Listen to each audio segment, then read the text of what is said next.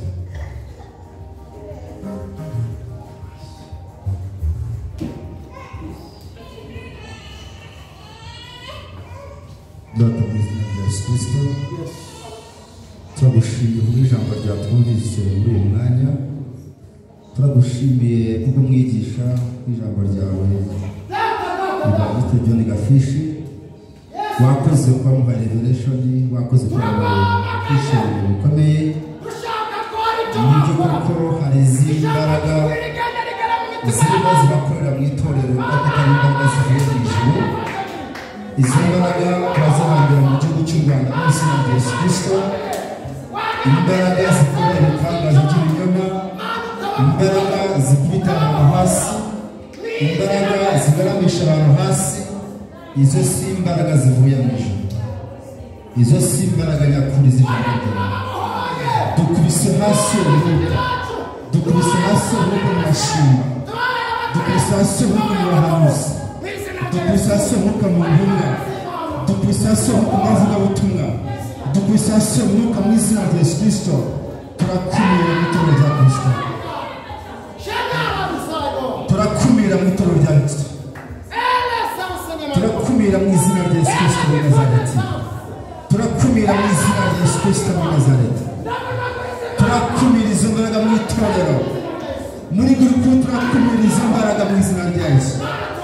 Maraso ya Kristo atuvuganire, maraso ya Kristo aturengere, maraso ya Kristo arengere itorero, maraso ya Kristo avuga mu itorero.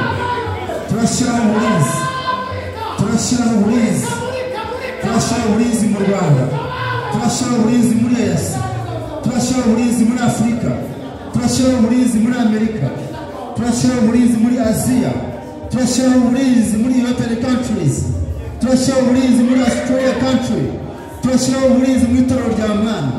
Turakubita ubutorero bwose butariho ku bwawe, amatorero yose, amatorero yose utahamagaye yose, dukubise hasi mu izina rya Yesu.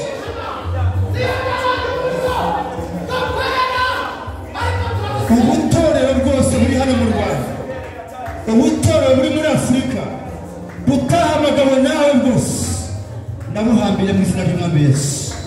Ndakubita hasi, ndakubita hasi, ndatura itorero ry'ukuri, ndatura itorero ry'umwuka, ndatura imbaraga z'umwuka wera muri izina ry'itorero hagati mwa mu izina rya Yesu. Ubuyobozi bwose butashyira umwuka wera bugomba kubita hasi mu izina ry'Umwami Yesu. Ndahamagara imbaraga z'Imana ngo ziganze kandi zikore ibitangaza byose bitari bitangaza nyakuri. Ibyo turabihambiriye, ndabihagarika mu izina ry'Umwami Yesu.